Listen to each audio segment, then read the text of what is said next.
Je voulais aller un peu plus à profondeur avec vous sur les vies multiples, simultanées et même la réincarnation. On vit tous nos vies simultanément.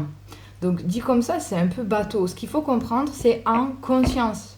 C'est ça qui change tout. À la base, le temps n'existe pas. Donc passé, présent, futur, dans ta vie en conscience. Mais c'est la vie en conscience que tu vis. Donc c'est pour ça que tu peux interagir dessus, puisque c'est cette vie-là que tu vis en conscience. Et ensuite, tu as toutes tes autres vies qui vivent en même temps, mais dont tu n'as pas conscience. En fait, par exemple, dans une prochaine vie, donc une prochaine incarnation, tu peux très bien t'incarner en 1750 ou en 70 030. En fait, vous croyez que le temps avance avec vos réincarnations, mais non, pas du tout, le temps n'existe pas. 1830 existe toujours et 7800 existe déjà, et qui est fou aussi en même temps. Voilà, en fait, tout existe déjà en même temps. Et donc, c'est ici, l'instant présent, qu'est la conscience. Et c'est là que rentre en compte l'espace-temps. Il ne faut pas confondre les vies parallèles, qui, elles, sont un miroir, un reflet de nos vies en conscience, et qu'on peut aussi... des scientifiques l'ont regardé, par exemple quand on parle de distorsion, c'est-à-dire passer d'une réalité à une autre.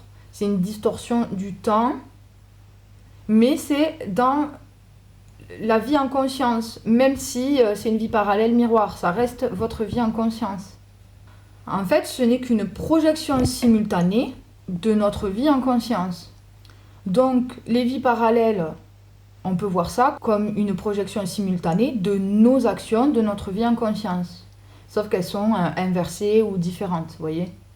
Alors que nos prochaines vies sont des vies karmiques, qui sont justement la répercussion de votre vie là maintenant en conscience, et des vies en conscience que vous avez pu avoir avant. Donc c'est une cause à effet, c'est pour ça qu'on parle de karma ou de dharma. Donc en fait, toutes nos vies, toutes nos incarnations existent déjà en continu. Il faut voir ça comme si, imagine-toi, tu mets un film à la télé. Tu vois, le film il tourne, mais tu le regardes pas, t'es pas devant. Mais pourtant le film il tourne. Il faut voir ça comme ça. Ici aussi on peut s'intéresser donc au saut quantique. Mais faire des sauts quantiques, pour la plupart d'entre nous, c'est possible que avec nos incarnations en fait.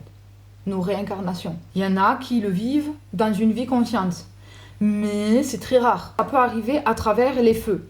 Donc là, on est dans l'alchimie ou le chamanisme. C'est quand les gens vivent des feux en état conscient.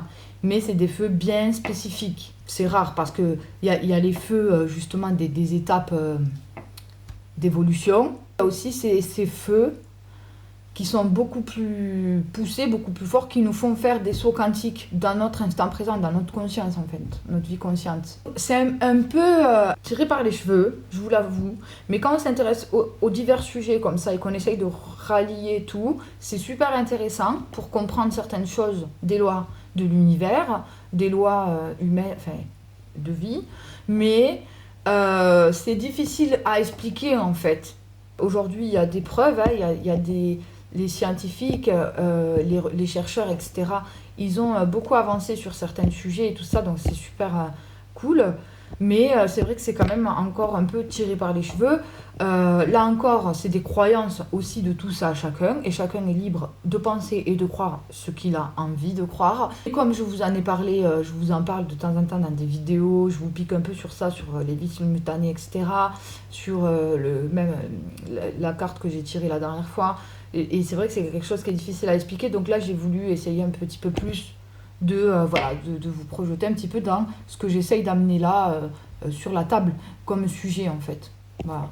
Donc je vous laisse en penser ce que vous voulez, mais c'est quand même très intéressant et très intriguant à aller creuser en fait. Voilà.